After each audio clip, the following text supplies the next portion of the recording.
It's now been confirmed that Monday, the 19th of September, is going to be the day that the state funeral will happen at Westminster Abbey. It'll happen at 11 a.m. in the morning. And earlier on today, we were told that the King had authorised that that will be a national day of mourning. It will be a bank holiday.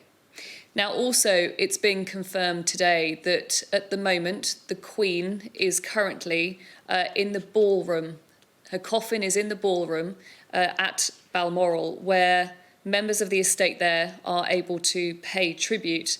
But tomorrow, the coffin will be moved. So at 10 a.m. in the morning, gamekeepers will carry her coffin out of Balmoral Castle, where she passed away earlier this week. They will slowly drive from Balmoral to Edinburgh. The slow drive will allow people to line the streets to pay their respects, and the coffin is due to arrive in Edinburgh at around 3:30 in the afternoon, where it will be taken to the Palace of Holyrood House, where overnight, again, the coffin will be in residence to allow royal household staff to pay their respects.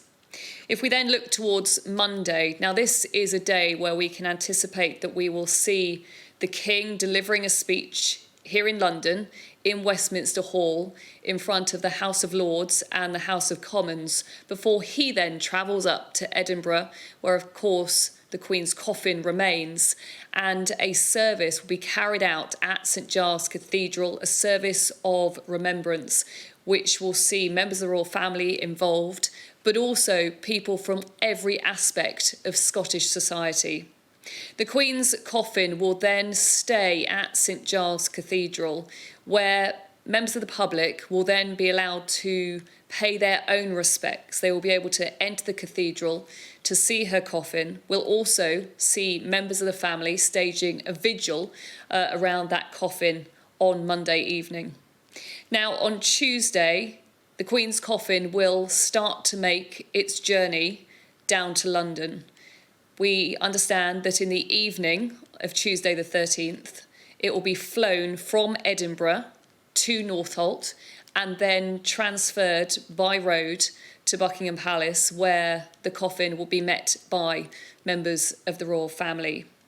And then on Wednesday, a moment that we were anticipating, the Queen's coffin will then be taken in a procession from Buckingham Palace to the Palace of Westminster, and it will then lie in state in Westminster Hall so that people can pay their respects.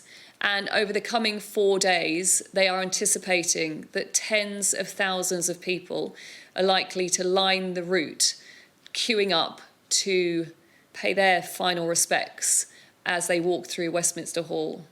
Now, running concurrently to those plans when it comes to the Queen's coffin, the King also has his own plans. Now, we understand that tomorrow he is due to meet up with the Secretary-General of the Commonwealth and also host High Commissioners as well. Then on Monday, as I said earlier, he will address the Palace of Westminster, the House of Commons and the House of Lords, and then make that journey up to Edinburgh for that service at St Giles Cathedral. On Tuesday, he will then travel to Belfast, to Hillsborough Castle. He will meet the Secretary of State of Northern Ireland and other leaders of political parties, and there will be messages of condolence at the Northern Ireland Assembly. We're also told that on Friday the 16th, he will travel to Wales. And then, of course, as it's now been confirmed, the date of Queen Elizabeth II's state funeral is Monday the 19th of September. Yes, Rhiannon, so the dates now, the events over the coming days now clearly set out by Buckingham Palace. Just before you go, are there any more details about the funeral itself? We've been told that we can anticipate every day more details in terms of how everything is going to look. So which members of the royal family are likely to take part, for example, in a procession that will see the coffin move from Holyrood House in Edinburgh to St Giles Cathedral, which members of the family will take part in the procession when it comes to the coffin, again, moving from Buckingham Palace to the Palace of Westminster. And I think there's going to have been an awful lot of detail put into that state funeral. We are told that the Queen was consulted on all of her funeral plans, and so we have to wait, in essence, for a few days before they will give us more details on the look, the feel of that funeral.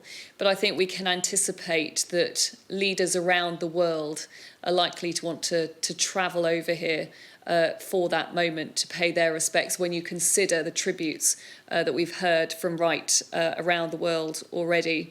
Listening to the briefing from those who've been involved in forming these plans, the Earl Marshal, the Duke of Norfolk, was talking about the great honour that it will be to deliver the plans along the lines of the Queen's wishes, how the whole royal household is joining the world in feeling that sense of grief at the moment. But they are a team that are committed to doing justice, to making sure that this is the funeral that such a remarkable woman deserved.